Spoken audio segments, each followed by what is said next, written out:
90s பழைய நினைவுகளை கொஞ்சம் பறக்க விடலாமா? கவர் இல்லாத மிட்டாய்களை பாட்டில இருந்து எடுத்து சாப்பிட்ட கடைசி தலைமுறை, கிரைண்டர்ல மாவு அரைக்காம ஆட்டுக்கல்ல மாவு அரைச்சு சாப்பிட்ட ஆரோக்கியமான தலைமுறை, செருப்பு இல்லாம கால் கடுக்க ஸ்கூலுக்கு நடந்து போன கடைசி தலைமுறை, டேப் ரெக்கார்டரை யூஸ் பண்ணி ரெக்கார்ட் பண்ண கடைசியான தலைமுறை, 5 காசு 10 காசுன்னு சேர்த்து வச்சு சைக்கிளை வாடகைக்கு எடுத்து ஊரெல்லாம் சுத்தின அழகான தலைமுறை, முதலா செல்போனை யூஸ் பண்ணி நண்பர்கள் கிட்ட பேசின தலைமுறை. நாங்க வளரும் போது டெக்னாலஜியும் எங்க கூட சேர்ந்து வளர்ந்துகிட்டே தான் இருந்தது. ப்ரோ, டியூட், அங்கிள், ஆன்டின்னு அந்நியமா கூப்பிட்டவங்க இல்ல. நாங்க அத்தை, மாம, மச்சான்னு உரிமையோட பழகினவங்க. இப்போ மாதிரி கிரவுண்ட் எல்லாம் அப்ப கிடையாது. தெரு தான் எங்களோட கிரவுண்டே.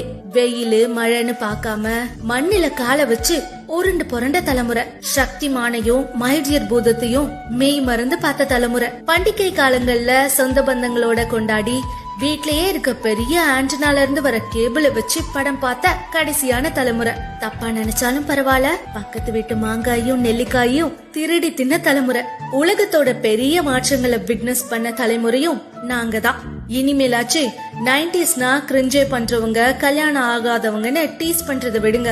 உணர்வுகளையும் உறவுகளையும் உணர்ந்து வாழ்ந்தவங்க நாங்க. நான் ரொம்ப பெருமையா சொல்லிப்பேன், நான் ஒரு 90s கிட்னு.